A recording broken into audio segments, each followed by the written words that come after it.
The photographs hit the mahogany table with a soft thud that somehow echoed louder than my father's casket being lowered into the ground an hour earlier. 4 glossy images, each one a dagger through whatever naive trust I had left. My mother's trembling hands had delivered them to me in a sealed envelope, her hollow eyes speaking the words she couldn't form. There was my wife, Elise, wrapped in the silk robe I'd bought her for our anniversary, lounging in my father's hotel room. There she was again, laughing with a wine glass raised in toast, my father's chemo treatment wristband clearly visible on his thin wrist. And the final image, the one that made my vision blur with rage, Elise in bed wearing the gold watch I'd given my father when he beat cancer the first time. Each photo was time-stamped, days when Dad had told me he was too tired to see visitors. I didn't scream. I didn't break down. I folded those photographs carefully, slipped them into my jacket pocket, and began planning the destruction of the woman I'd called my wife.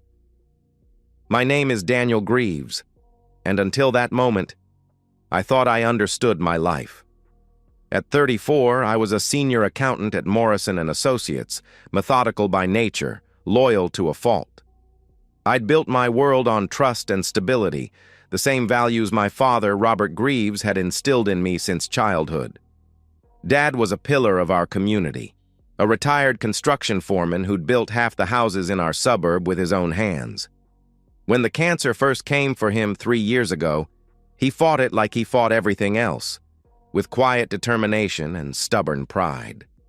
When it returned 6 months ago, more aggressive and hungrier, I became his primary caregiver alongside my mother, Margaret. Elise had been my wife for 8 years, my girlfriend for 2 before that. We'd met at a charity gala where she worked as an event coordinator, stunning in her red dress and magnetic smile. She was everything I wasn't: spontaneous, charming, effortlessly social. I fell hard and fast, believing I'd found my perfect complement. Throughout Dad's illness, Elise had seemed like the ideal daughter-in-law. She visited him regularly, brought him his favorite cookies, sat by his bedside reading classic novels in her melodious voice. She held my mother's hand during the worst days, organized meal trains from the neighborhood, and even helped me coordinate his medical appointments when the treatment schedule became overwhelming. "You're so lucky to have her," Dad would say whenever Elise left after one of her visits. "She's got a good heart, Danny. Hold on to that one." I thought their bond was beautiful, a testament to how perfectly Elise fit into our family. She called him Papa Robert, and he'd light up whenever she walked into the room. During his final weeks, when the morphine made him confused and agitated, Elise was often the only person who could calm him down. What I didn't know was that she was calming him down in ways that would have killed him faster than the cancer ever could. Looking back now, the signs were there like breadcrumbs leading to hell. Small things that seemed meaningless at the time, but formed a pattern of disrespect and deception that should have raised every red flag I possessed. It started with the gifts. Dad had always been generous, but during his illness, he became almost obsessively giving. Expensive jewelry would appear on Elise: a diamond tennis bracelet, pearl earrings, a designer handbag. When I asked about them, she'd smile sweetly and say, "Papa Robert insisted. You know how he worries about me not having nice things." The stories felt off, but questioning my dying father's generosity seemed petty and cruel. Dad had money saved up, pension funds and insurance policies. If he wanted to spoil his daughter-in-law during his final months, who was I to object? Then there were the private moments. I'd arrive at Dad's house to find Elise already there, sometimes emerging from his bedroom looking flushed and slightly disheveled. He was having trouble with his medication, she'd explain. I was just helping him get comfortable. Her explanations always sounded reasonable, but there was something in her eyes, a flicker of satisfaction that made my stomach turn. The phone calls became more frequent and secretive.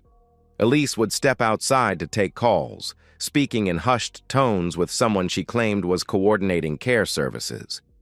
When I offered to help with the logistics, She'd wave me off. "I've got it handled, honey. You work so hard already." Dad's behavior toward me began to change, too. He became distant, almost guilty in my presence. Conversations that used to flow naturally became stilted and uncomfortable. He'd avoid eye contact when discussing his care needs, and several times I caught him and Elise sharing looks that seemed to exclude me entirely. The most disturbing sign was Dad's sudden interest in updating his will and estate planning. He'd mentioned it casually during one of our visits, but when I offered to help him navigate the legal paperwork, he brushed me off. "Elise is helping me with all that," he said. "She's got a good head for these things."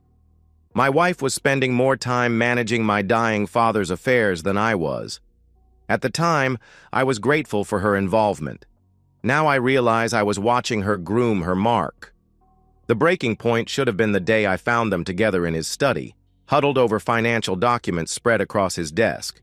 They jumped apart when I entered, Dad shoving papers into a drawer while Elise busied herself arranging flowers that didn't need arranging. "Just helping Papa Robert organize some old files," she said, but her voice had a breathless quality that set off every alarm bell in my head. I should have confronted them then.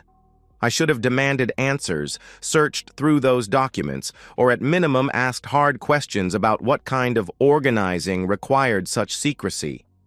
Instead, I chose trust over suspicion. I chose love over logic. I chose to be a fool. The moment of absolute clarity came not with the photographs. Those only confirmed what my soul already knew. But 3 days later, sitting in my father's empty house, going through his final papers with my mother. Mom was a wreck, barely able to string sentences together, so I handled most of the practical arrangements. That's when I found the bank statements hidden in Dad's desk drawer, the same drawer he'd been so quick to close when I'd walked in on him and Elise. $27,000, gone, transferred in chunks over the past 4 months to an account I didn't recognize. The timing corresponded perfectly with Dad's most aggressive treatment period, when he was weakest and most vulnerable. But it was the accompanying paperwork that made my blood freeze. Gift documentation. Legal forms declaring the money as voluntary presents to beloved daughter-in-law Elise Marie Greaves for her devoted care and companionship during a difficult time. Companionship. The word felt like acid in my mouth. My mother found me staring at those papers, my hands shaking with rage I didn't know I possessed.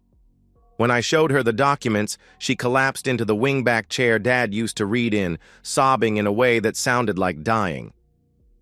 "I knew," she whispered between gasps. "God help me, Danny. I knew something was wrong. The way she looked at him, the way he started hiding things from me.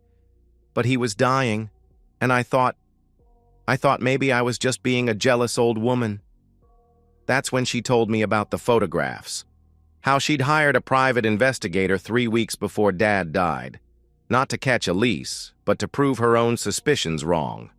How the envelope had sat unopened on her kitchen counter until the funeral, because she'd been too afraid to face the truth. "I gave them to you because you deserved to know," she said, "but also because you're the only one strong enough to do something about it."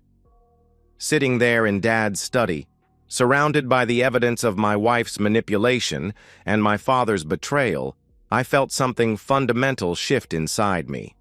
The man who had trusted blindly, who had chosen to see the best in people, who had built his life on naive optimism. That man died in that moment. What emerged was someone harder, colder, more calculating. I looked at my broken mother and made her a promise. She won't get away with this. I'll make sure she pays for every dollar, every lie, every moment she stole from him, from us. The grief could wait. The mourning could wait. First, there would be justice. I spent the next week in a state of controlled fury, meticulously planning Elise's destruction with the same attention to detail I brought to complex financial audits. Every action had to be calculated. Every move had to serve the larger strategy. This wasn't about emotional satisfaction. This was about systematic annihilation. Step 1 was research. I discovered that Dad had made me co-trustee of his estate 6 months earlier, when his oncologist had noted early signs of cognitive decline from the chemotherapy. It was a precautionary measure I'd forgotten about in the chaos of his care, but it gave me legal authority that Elise didn't know I possessed. While she assumed she'd inherit everything as my spouse, the trust documents contained a clause that would become her undoing. Any party proven to have committed moral turpitude, elder exploitation, or coercion shall be excluded from all inheritance, including spousal provisions. Dad's lawyer, Harold Brennan, had included that language at my insistence years earlier, back when we'd heard horror stories about caregivers manipulating elderly clients. I'd never imagined it would apply to my own wife. Step 2 was evidence gathering. I hired Marcus Chen, a forensic accountant who specialized in elder fraud cases. Marcus was expensive, but his reputation for uncovering hidden financial crimes was legendary. Within 48 hours, he'd traced every unauthorized transfer from Dad's accounts, documented the pattern of gifts that coincided with Elise's increased access, and identified several additional transactions I hadn't even discovered. The digital evidence was equally damning. I had access to our family's shared cloud storage, which included automatic backups of Elise's phone. Marcus helped me recover deleted text messages between Elise and Dad, some of which were so explicit they made me physically ill. There were also emails discussing their meetings, with Dad expressing guilt about betraying Danny, while Elise reassured him that what he doesn't know won't hurt him. Step 3 involved the hotels. Using Dad's reward program account, I obtained detailed booking histories that showed a pattern of regular reservations at upscale properties across the city. The dates matched perfectly with days Dad had claimed to be too sick for visitors. Credit card records showed he'd paid for room service, spa treatments, and expensive bottles of wine on those same dates. I even found receipts for the silk robe Elise wore in one of the photographs, purchased by Dad from a high-end boutique 3 days before their first documented hotel encounter. But the most devastating evidence came from an unexpected source. My cousin Rachel, who worked as a nurse at Dad's oncology clinic. When I mentioned my concerns about Dad's final months, she revealed that Elise had actually bragged to her about her special relationship with Papa Robert. She said something about helping him die happy and laughed about how grateful he was for her company, Rachel told me, her voice filled with disgust. I thought she was just being inappropriate, but now... God, Danny, I should have said something. I had Rachel write a detailed statement about their conversation, including the exact date and location. It was another nail in Elise's coffin. Step 4 was the legal trap. I met with Harold Brennan and presented the complete evidence package. Harold had practiced estate law for 30 years and had seen every kind of family drama imaginable, but even he was shocked by the scope of Elise's manipulation. "This is textbook elder exploitation," he said, reviewing the timeline of gifts and hotel visits. "Your father was in a chemically compromised state, dealing with terminal illness, and she took advantage of his vulnerability for financial gain. We can not only exclude her from the inheritance, we can pursue criminal charges." I instructed Harold to prepare the formal exclusion documents while I handled the next phase of the plan. Step 5 was financial warfare. Using my authority as co-trustee, I froze all joint accounts pending investigation of potential fraud. I revoked Elise's access to our shared credit cards and had the locks changed on our house, which was technically owned by a family trust that predated our marriage. I also filed a formal complaint with Adult Protective Services, providing them with copies of all evidence. This triggered an official investigation into elder exploitation, making Elise the subject of an active criminal inquiry. Throughout this entire process, I maintained perfect normalcy at home. I grieved appropriately for my father, comforted my mother, and played the role of devoted husband. Elise had no idea that her world was about to collapse. The estate reading was scheduled for 3 weeks after the funeral. That would be her judgment day. The morning of the estate reading, I woke up feeling calmer than I had in months. Elise was already up, standing in front of our bedroom mirror applying lipstick with the same precision she'd once used to manipulate my dying father. "I picked out something appropriate," she said, gesturing to her black designer dress. "Harold said this could take a while, so I want to be comfortable." "You look perfect," I replied, and I meant it. She looked exactly like the kind of woman who would seduce a cancer patient for inheritance money. We drove to Harold's office in separate cars. I claimed I had errands to run afterward. The truth was, I didn't want to be anywhere near her when her world imploded. The conference room was full when I arrived. My mother sat at one end of the long mahogany table, flanked by my Uncle Tom and Aunt Sarah.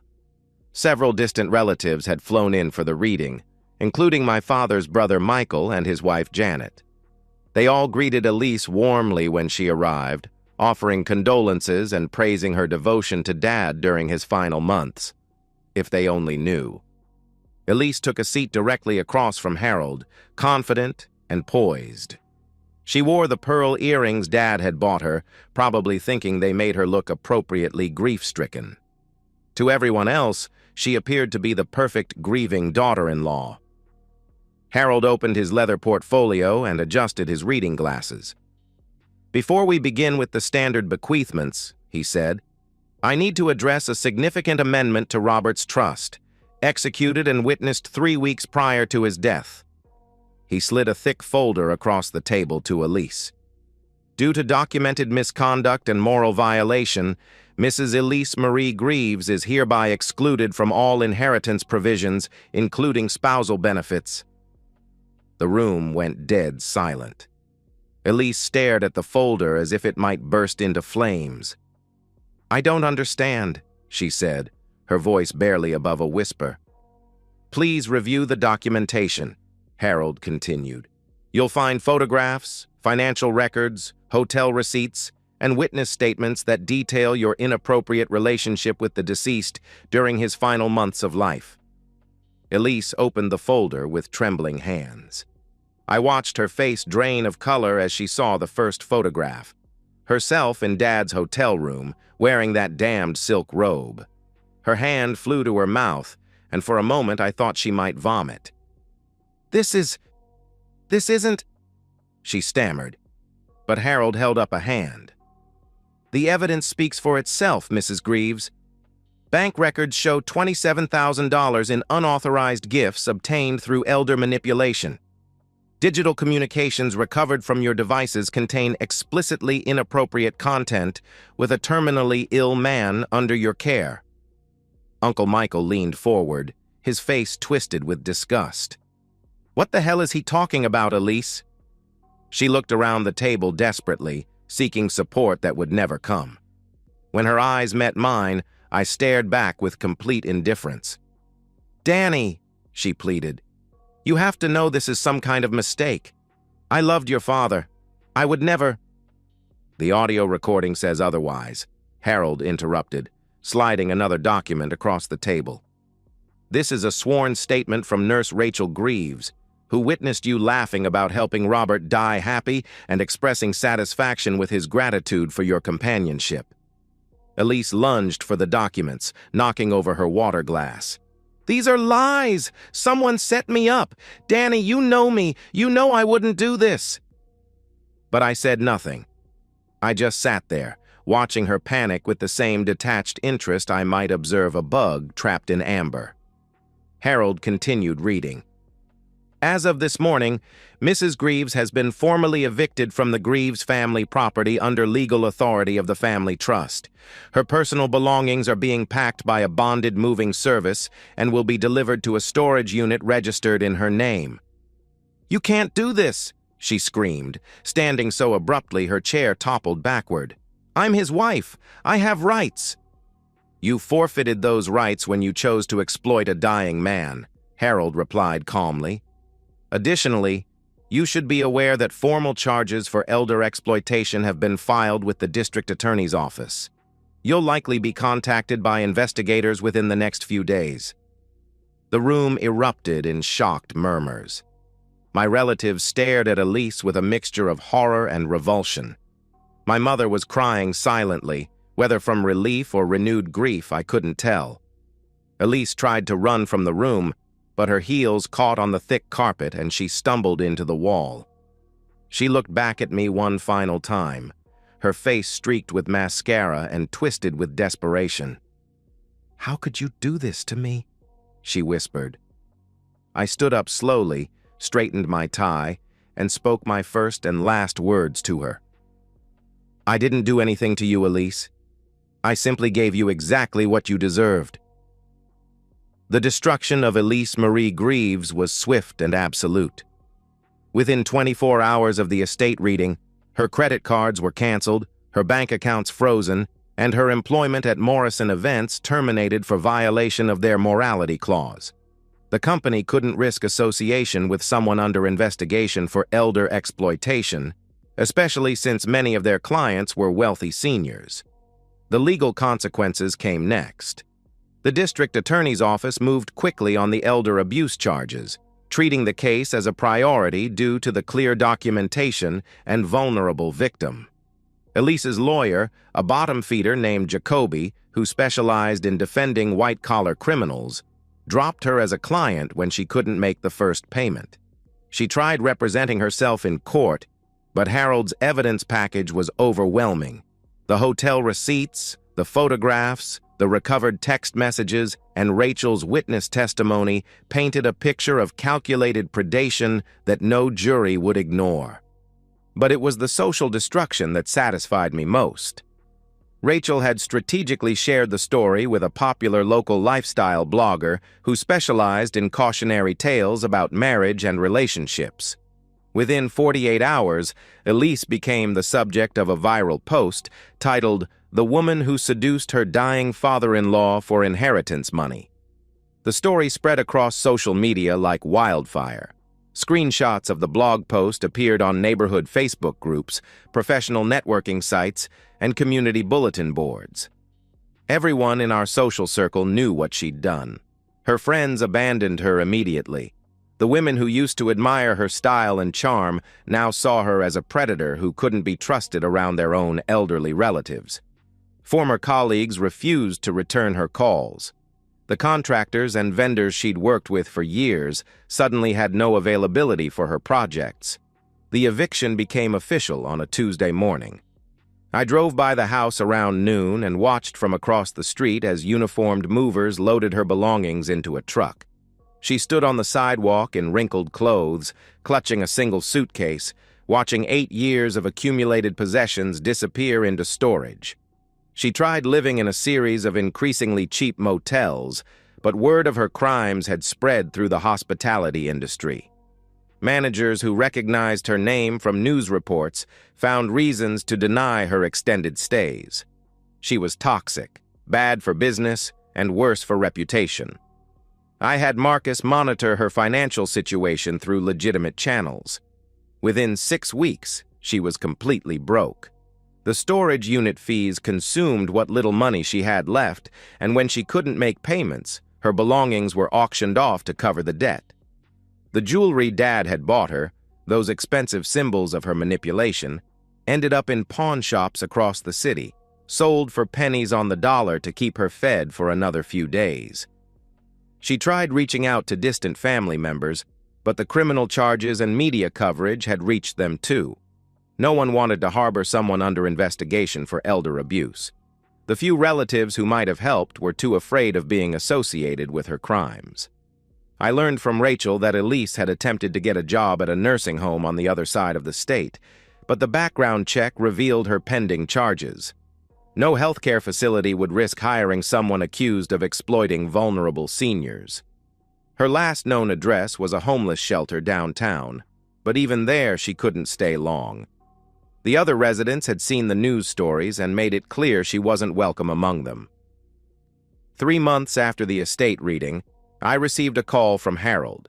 The criminal case had concluded with Elise pleading guilty to elder exploitation in exchange for a reduced sentence. She would serve 18 months in county jail, followed by 5 years of probation. She was also ordered to pay full restitution for the money she'd stolen from Dad, though everyone knew she'd never have the means to do so. "She asked me to give you a message," Harold said. "She wanted you to know she was sorry and that she hopes someday you can forgive her." I hung up without responding. 2 weeks later, I drove to Dad's grave for the first time since the funeral. The headstone was simple granite with his name, dates, and the inscription, "Beloved Father and Husband." Fresh flowers from my mother adorned the base. I pulled 2 items from my jacket pocket. The first was the gold watch I'd given Dad when he beat cancer the first time, the same watch Elise had worn so proudly in that final photograph. I'd recovered it from the evidence locker after her conviction. The second was a printout of her final bank statement, obtained through the restitution proceedings. Account balance, 27 cents. I placed both items against the headstone and spoke the only words I'd ever speak at my father's grave. "You gave her everything she wanted. I gave her everything she deserved." The watch caught the afternoon sunlight, its gold surface reflecting light like the tears I still couldn't shed. Not for him, not for her, not for the man I used to be before I learned that trust was just another word for weakness. I walked back to my car without looking back. There was nothing left to mourn and nothing left to forgive. Elise Marie Greaves had gotten exactly what she'd earned through months of calculated manipulation and betrayal. Justice wasn't supposed to feel this empty, but it was the only emotion I had left. I drove home to my mother, who was making dinner in the kitchen where Dad used to read his evening paper. She looked up when I entered, her eyes searching my face for some sign of closure or peace. "Did it help?" she asked quietly. I considered lying, telling her that visiting his grave had brought me comfort or resolution. But the truth was simpler and sadder. "It's finished," I said. And it was. Elise was gone. Dad was gone. And the man I'd been before the photographs was gone too. What remained was someone harder, colder, and infinitely more careful about whom he chose to trust. I sat down at the kitchen table where Elise used to charm my parents with stories of her day, where she'd played the role of loving daughter-in-law while planning the seduction of my dying father. The empty chair across from me would stay empty. Outside, winter was coming early. The leaves were already turning, preparing to fall and be forgotten, just like her. And that's the end of today's story. If you enjoyed it, please give this video a thumbs up and drop a comment below. Your support helps the algorithm push my content further. If you're new to the channel, don't forget to hit that subscribe button. It really helps me keep creating more stories for you. Thanks for watching, and I'll see you in the next one.